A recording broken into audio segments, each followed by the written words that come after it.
굉장히 복잡한 내용인 것 같습니다. 그럼에도 불구하고 한 가지 굉장히 중요한 포인트는 위기 상황이 높으면 높을수록 또 한 번 협상이 되면도 더 커질 수 있다는 그런 지적이라고 우려의 부분도 커질 수 있다는 지적인데, 사실 지금까지 20년 동안 저희가 북한을 협상을 해오면서 항상 위기 국면이 오면 굉장히 큰 협상 국면이 왔습니다. 아마 그것이 반복되면서 협상 과정이 진행되는 과정일지도 모르는데, 이번의 경우에도 또 그러한 상황이 안 오리라는 보장은 없는 것 같습니다.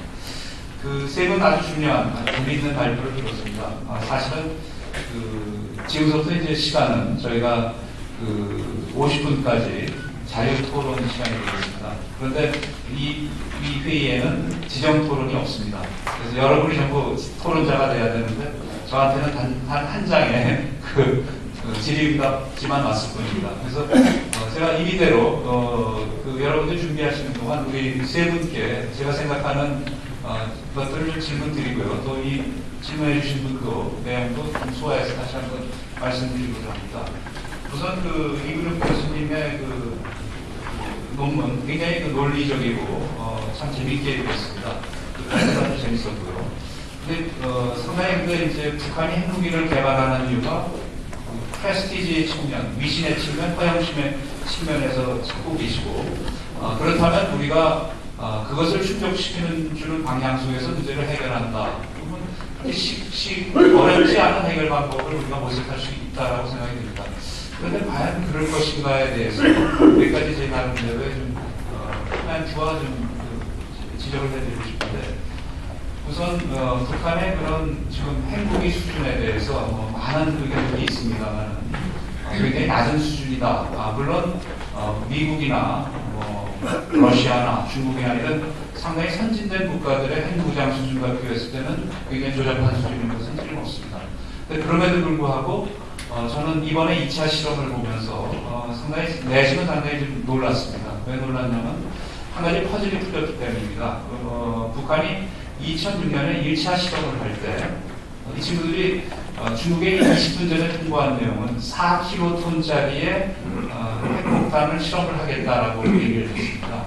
근데 이게 굉장히 퍼즐이었습니다. 왜냐하면 가장 초보적인 첫 실험은 굉장히 안정적인 상황 속에서 실험을 합니다. 그래서 여러분 나가사키에 떨어진 핵폭탄은 아시겠습니다만 대부분 다 20kgton서부터 시작을 합니다. 미국, 영국, 러시아, 소련 전부 다 20kgton서부터 실험을 했습니다. 거기에는 6kg의 플루토늄이 보통 사용이 됩니다. 그런데 북한은 4kgton이라는 얘기를 했고, 물론 이 실험은 실패한 것 같습니다. 0.8kgton밖에 활력이 안 나왔습니다. 그런데 나중에 미국 친구들한테 신고를 하면서 이 실험에 2kg의 플루토늄만 사용했다는 겁니다. 그럼 2kg을 가지고 4kgton짜리 핵실험을 했다라는 것인데, 이게 굉장히 참 이례적인 것입니다. 사실은 폭발력을 작게 하고 플루토늄 수를 적게 썼다라는 것은 북한의 핵무기 개발 수준이라는 게 핵무기 능력 수준이 우리가 생각하는 초보 단계가 아니라 상당히 어드밴스돼 있다, 진전돼 있다라는 걸 보는데 그것이 사실이거든요. 그래서 북한이 과장을 했을 수도 있고, 그래서 2kg만 사용했다 그러면 우리가 여태까지 북한의 핵무기수를 추정할 때 항상 6kg을 하나를 만든다는 판단을 가지고 8개, 10개 이렇게 얘기를 해놨는데, 그것이 아니라 2kg을 가지고 핵무기를 만들 수 있다면 핵무기수는 더 늘어날 수 있다는 얘기죠. 그런데 이번 실험은 아직 제가 데이터가 없기 때문에 정확하게 말씀은 못 드리지만, 재미있는 상황은 이번 실험의 지진파를 가지고 분석한 결과를 보면 4kgton이 나왔다는 겁니다. 그것은 뭐냐? 1차 실험 때 실패했던 동일한 설계를 가지고 다시 실험을 해서 이번에는 설계대로 말하자면 활력이 나왔다는 겁니다. 성공했다는 얘기죠. 쉽게 얘기하면 2kg을 가지고 4kgton의 핵폭탄을 만들 수 있는 능력을 갖고 있다면 그것은 소위 우리가 여태까지 가장 우려했던 소형화 기술이 굉장히 진전되어 있다는 걸 의미할 수 있다는 겁니다. 때문에 지금 상황을 저희가 북한의 핵 능력이 없다라고 보기보다는 저번 실험이 실패했다라고 보기보다는 저희가 사회과학자의 입장 속에서는 그렇게 볼 수는 있겠지만 조금 더 이 다른 분야의 핵 물리학이나 윤적 분야에서의 얘기를 좀 종합적으로 생각하면서 이걸 좀 분석해야 되지 않을까라는 걸 말씀드리고 싶고요.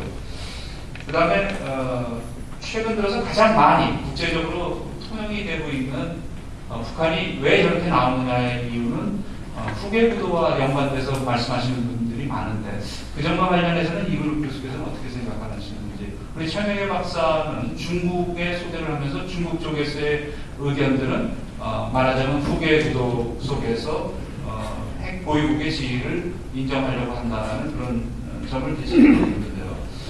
사실 최근에 북한의 행동을 굉장히 특이하게 보시고 계시는데 저는 과연 그게 특이할지에 대해서 물론 과거보다는 조금 더 강도는 세졌지만 동일한 케이스들이 굉장히 반복되고 있다는 생각이 듭니다. 예를 들자면 저번에 14차 때 한반도 평화포럼 때 그때는 제가 발제를 했었습니다만 당시에는 북한이 60년대 말에 지금과 똑같은 일들이 북한 내부에서 일어났습니다. 굉장히 강경하게 이 국내 인사이동이 일어나고 성군 체제와 비슷한 그런 체제가 일어나고 무력 행동이 일어나고 한반도에 군사적 긴장이 일어나고 근데 이런 상황 속에서 김정일로 가는 후계 위도가 일어났던 그런 측면이 있었고요. 92년 3년 1차 핵위기 때도 사실 지금 굉장히 비슷합니다. 당시에 준 전시 상태가 선포됐고 그리고 북한이 NPT를 탈퇴를 선언했고 서울 불바다를 위협을 했고 그리고 노동미사일을 일본해를 해서 93년 4년에 쐈습니다. 그리고 일방적으로 연료봉을 인출하면서 핵이 생활이 됐었는데 당시에 우리는 잘 몰랐었는데 당시에 보니까 김정일 씨가 국방위원장에 취임을 했습니다. 그것은 뭘냐면 그런 한반도의 군사적 위기 상황 속에서 말하자면 후계 구도가 완성이 되면서 군의 실권을 완전히 쥐는 그런 구조를 갖다는 것이죠. 98년에도 대포동 1호를 쏘아놓고는 말하자면 그 선군 체제가 최고 권력 기관으로서 국방위원회가 최고 권력 기관이 되고 선군 체제가 제도화되는 하나의 계기가 된 적이 있습니다. 그래서 이번에도 어떤 후계 구도 속에서 이런 특이 상황들을 분석할 수 있는 것이 아닌가라고 생각되는데 그 점에 대해서 이글 교수님께서 어떻게 생각하시는지 좀 듣고 싶습니다. 그리고 최명희 박사 얘기도 굉장히 재밌는 내용들이 많은데요. 한 가지만 묻겠습니다. 시간이 없기 때문에. 가장 중요한 핵심 요소가 과연 중국이 3대째 세습을 인정할 수 있느냐 없느냐의 문제인 것 같습니다. 그래서 그와 관련해서 북한이 3대 세습을 중국이 3대 세습을 인정해 줄 수 있다면은 이 북핵 문제에 대한 중국의 입장도 상당히 좀 다른 시각 속에서 볼 수 있을 것 같은데요. 그 점 관련해서 한 가지 질문드리고 싶고요. 박예리 교수님의 그 지적, 저도 굉장히 공감하는 내용이 많습니다. 아마도 북한이 저렇게 지금 핵실험도 하고 대포동도 쏘고 이런 이유 중에 가장 큰 이유 중에 하나가 저는 체제 정비 또는 후계 구도를 조성해 나가는 과정 속에 있기 때문이라고 생각합니다. 고전적인 수법입니다만은 대외적인 위기 상황을 만들고 대개부문을 만들어서 그 상황 속에서 내부의 결속을 꾀하고 마음이 안 드는 사람들을 정리하고 후계 구도를 만들어 나가는 과정이죠. 그래서 아시다시피 최고 권력 기관인 국방위원회가 굉장히 크게 재편이 되고요. 장성택 씨도 들어갔고요. 그 다음에 그 전에 군수내부에 아주 인사이동이 있었습니다. 아주 이상스러운 군수내부 인사이동도 있었고요. 그리고 아시다시피 지금 김정은 씨의 그런 후계 설들이 나오고 있는 그런 상황입니다. 그래서 이러한 후계 체제 정비 기간이 있기 때문에 굉장히 강력하게 대결 국면을 만들어 나가고 있다고 생각됩니다. 내부 체제 단속이죠. 축제 기간이라고 볼 수 있겠는데요.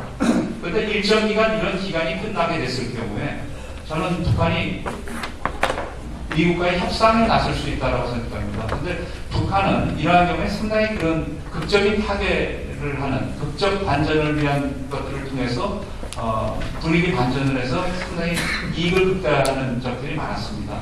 93년 4년에도 아까도 말씀드린 그런 위기 상황이 있었는데 김일성 주석이 세리그 헬리슨을 불러다가 핵 동결을 할 수 있다는 얘기를 합니다. 그래서 그것을 가지고 제네바 합의가 만들어진 바가 있었고요.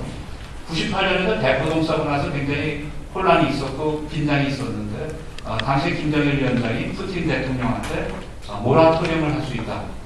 즉 장거리 미사일 발사를 유예할 수 있다는 얘기에서 그것이 결국 조명록과 올브라이트의 사무 방문이 이어지는 하나의